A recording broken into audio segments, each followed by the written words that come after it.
Depuis le début de la semaine dans Plus belle la vie, Mousse est le nouveau CPE du lycée Vincent Scotto. Mais est-ce plausible que ce jeune homme sans aucune formation puisse occuper ce poste?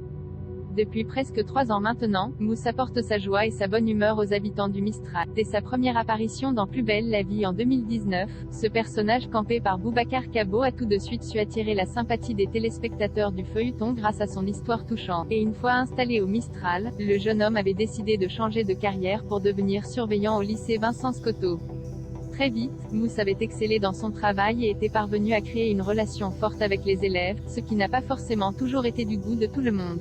Mais avec le départ précipité de Léandrie, la nouvelle CPE du lycée arrivée en octobre dernier, il s'est vu proposer par Rocha le poste laissé vacant. Après plusieurs semaines de réflexion, Mousse a finalement décidé d'accepter ce poste au cours des épisodes diffusés cette semaine sur France 3. Si les fans se réjouissent de sa promotion, ils n'ont cependant pas manqué de remarquer qu'elle est assez peu réaliste.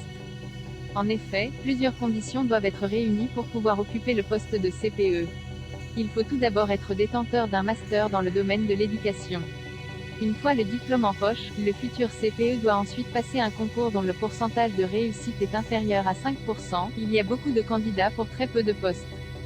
Il existe cependant 2 dérogations au concours pour les personnes qui ne possèdent pas de Bac+5, être parent d'au moins 3 enfants ou être sportif de haut niveau, des conditions que ne remplit donc pas Mousse, sauf si les scénaristes nous ont caché une partie de son passé.